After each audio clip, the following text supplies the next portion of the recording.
Gracias. Quiero decirles que esta transmisión, estos vídeos que estamos presentando aquí en JMC Studios, pues tienen el patrocinio de All New Classics, así en inglés, como Todo Nuevo Clásicos, que se encuentra en Santiago. Si usted tiene un proyecto clásico, un carro, camioneta antiguo o clásico y lo quiere restaurar, el maestro Ochi Frías espera su mensaje por WhatsApp al 809-495-7679. Ahí está el maestro Nay o Narciso, que tiene más de 50 años de experiencia en transmisiones automáticas y manuales, y el maestro Ochi bregando con los motores, poniéndolos racing, poniéndoles resonadores y turbo, y es una cosa del carajo.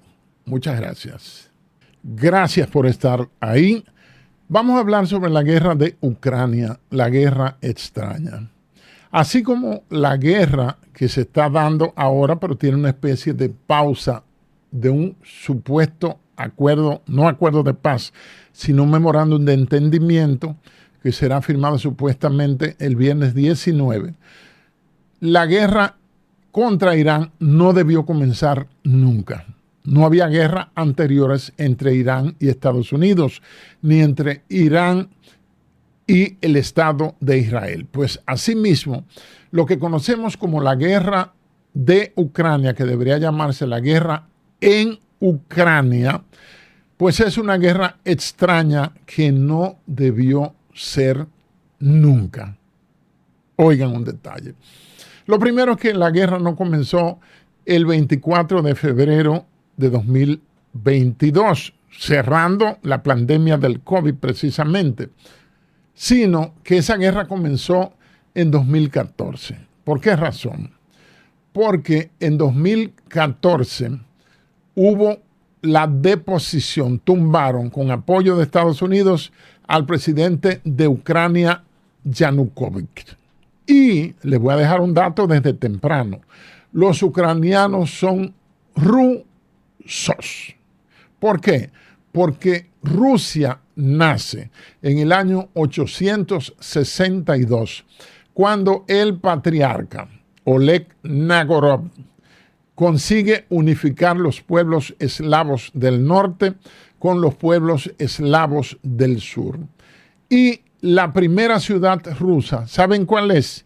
La actual Kiev, capital de Ucrania, que nunca fue un objetivo militar durante esta guerra. Volvemos al año 2014. La deposición de Yanukovych, los bombardeos a los dos oblasts de Donetsk y Lugansk, y también la represión en Crimea. Crimea es la puerta de salida de Rusia, el país más grande del mundo. 17.1 millones de kilómetros, 11 usos horarios, pero baja densidad poblacional, y la salida a mares cálidos hacia el Mar Negro es precisamente por Sebastopol, y por esa razón en 1854 hubo la llamada Guerra de Crimea. Pero para llegar a Crimea desde Rusia tú tienes que pasar por Ucrania. Y Ucrania, que supuestamente es un estado europeo, la consideran así, pero no la permiten como miembro de la OTAN, ni tampoco la van a aprobar como miembro de la destruida y desfondillada y desfondada Unión Europea.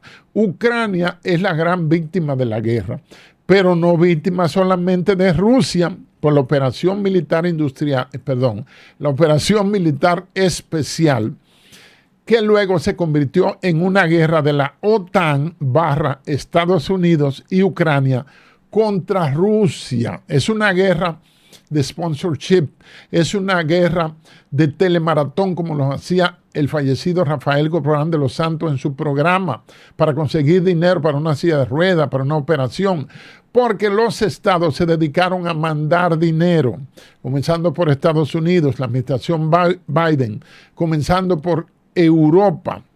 Entonces, la puerta de salida de Rusia es por ahí, por el mar Báltico, por Sebastopol, pasando por Crimea y pasando por Ucrania. Eso es un elemento geográfico que condiciona la historia y que condiciona la geopolítica. ¿Qué pasó?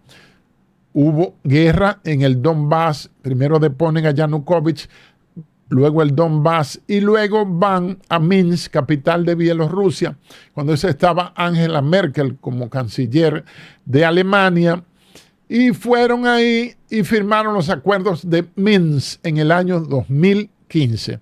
La misma Merkel dijo que esos acuerdos eran antimuertos porque el ámbito, el ambiente, el espíritu, el comportamiento y la actitud de los firmantes de ese compromiso era completamente contrario a lo que estaban firmando. ¿Qué pasó? Estalló la guerra en el Donbass, tumbaron a Yanukovych y luego apareció un cómico, que esa es su tarea, aunque se hizo también abogado, que prohibió el hablar ruso en su país y que terminó su mandato de 4 años en mayo del 24, hace 2 años, y sigue ahí porque la guerra es que lo mantiene vivo. Entonces, ese se llama Zelensky, que es un házaro de origen judío, precisamente centroeuropeo, turco-mongol.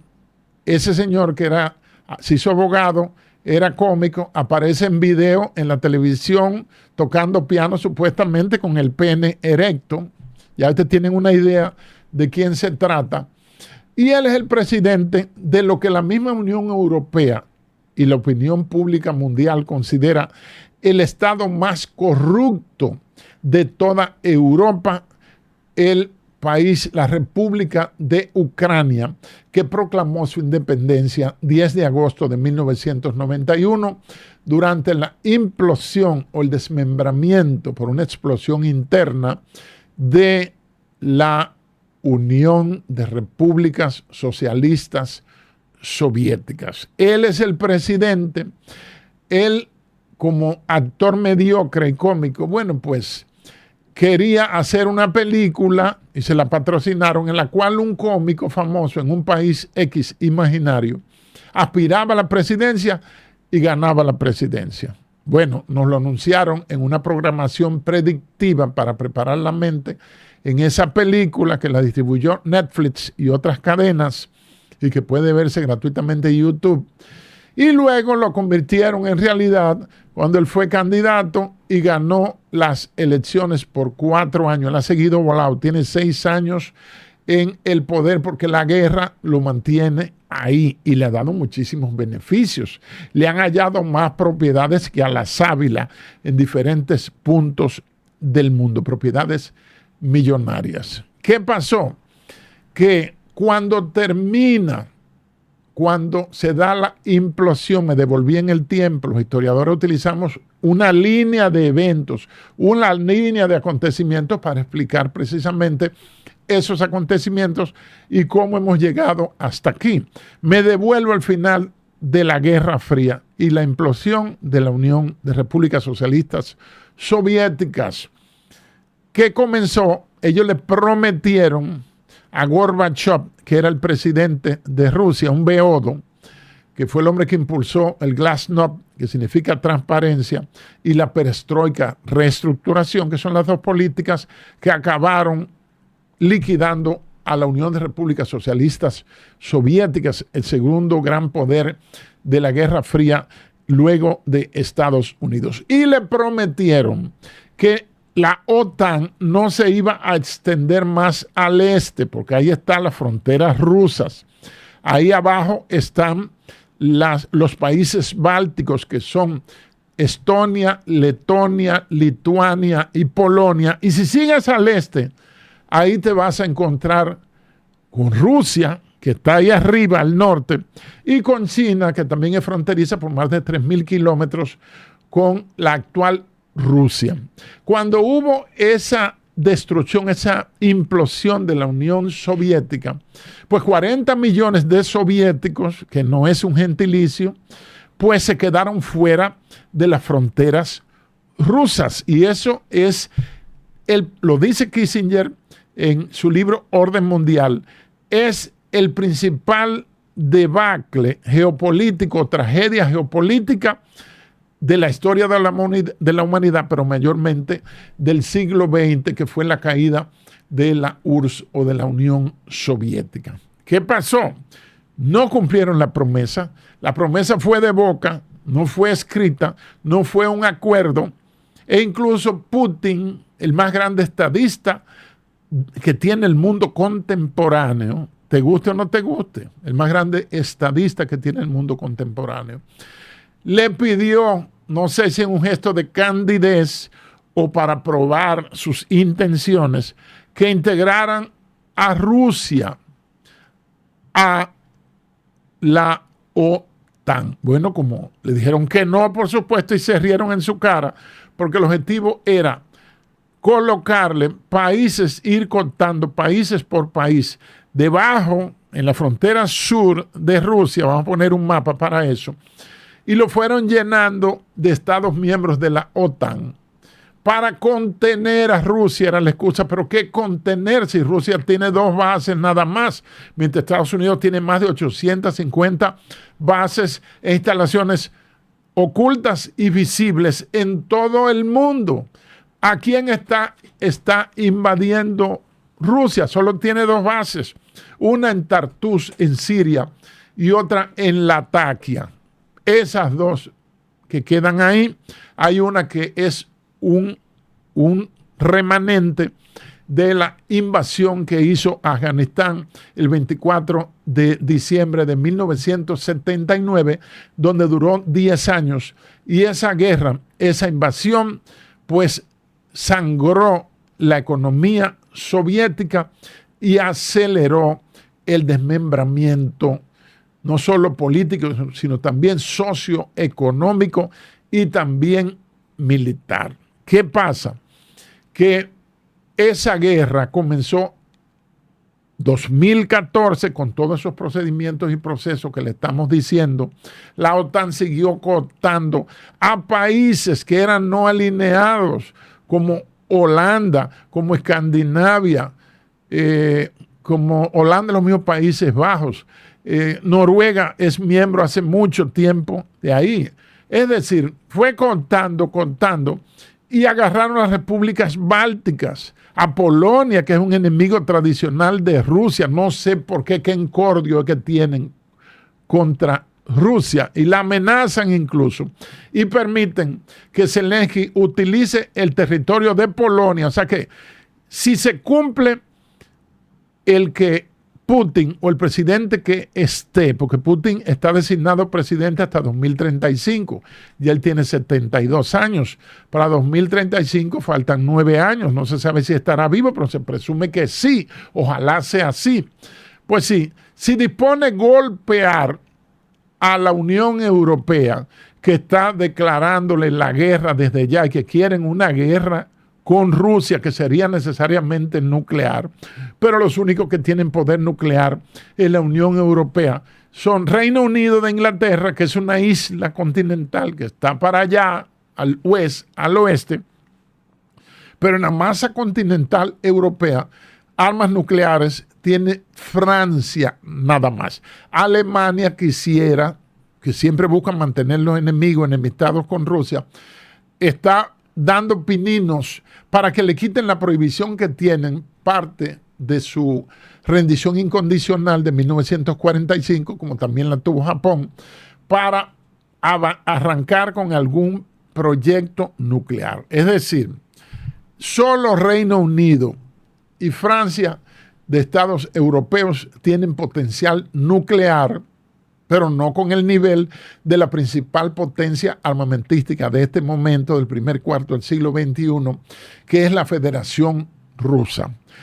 La Federación Rusa tiene los sistemas antimisiles S-300, S-400 y el S-500. Le vendió el S-400 y el S-300 a Turquía. También tienen el misil Oresnik, que significa avellana, que tiene 16 cabezas nucleares. Tiene el misil Sarmat, que lo inauguró mientras Putin y Xi Jinping se reunían allá en Pekín el mes pasado. Y ese misil puede recorrer más de 35,000 kilómetros. Se sale de la atmósfera, selecciona o ya tiene programado el punto donde va a impactar y tiene cabezas nucleares, 16 ojivas nucleares. Es decir, hay una triada nuclear entre la Federación Rusa, China y también Corea del Norte, que se pasan tecnología. China inauguró hace 5 o 6 años ya y mostró un ejército de robots que tiene 1 millón, o tenía en ese tiempo 1 millón de robots armados para ir al campo de batalla a pelear. Vamos a ver qué será un avance de una infantería tirándole unas máquinas que no sienten ni padecen para enfrentarlos en una guerra convencional contra China. Pues bien, siguió el proceso histórico, siguieron cercando a Rusia y el último minuto Rusia, con el pie en el cuello, se vio obligada ¿a qué? A comenzar una operación especial militar, por supuesto, contra Ucrania. Se unieron los 32 países de la Unión Europea, de la OTAN, mejor dicho, contra Rusia, y Biden apoyó, o el robot que estaba gobernando por Biden, no se sabe, que se caía y hacía esos ridículos, un humanoide, no se sabe. Busquen información, no me crean, no estoy afirmando nada. Pues bien, y comenzó esta guerra que ha ayudado a parar en medio de una economía de guerra, porque la paz no es rentable, la paz no produce dinero. Ayudó a levantar la economía rusa, y Rusia fue desconectada del sistema internacional interbancario, del SWIFT. Rusia tuvo que crear el MIR, M-I-R, como sistema internacional de pagos. Fortaleció el bloque de los BRICS, de la cual es fundador desde el año 2005, que comenzaron Brasil, Rusia, India, China y Sudáfrica. Ahora hay 32 estados miembros y ellos negocian sin discriminar la ideología, sin discriminar el sistema político, porque el G7 no tiene a China, que es la principal potencia económica. Es Estados Unidos todavía en una transición. Ahora bien, para los chinos dominar el mundo no es lo mismo que para Occidente, que se está cayendo, y los Estados Unidos. No es lo mismo. La guerra ha seguido. El presidente Trump prometió en su campaña para retornar a la Casa Blanca en 2025 que tan pronto retornara, al día siguiente ya esa guerra se habría parado. Los dueños de la guerra, los de las grandes compañías, de aquel complejo militar industrial de lo cual el presidente Eisenhower, antes de entregarle en 1960 a John Fitzgerald Kennedy, advertía, pues siguieron y prepararon todas las zancadillas necesarias para que el nuevo presidente Trump, que no metió al mundo en ninguna guerra en sus primeros 4 años, pues no pudiera terminar la guerra de Ucrania. Ya estamos en un escenario terrible.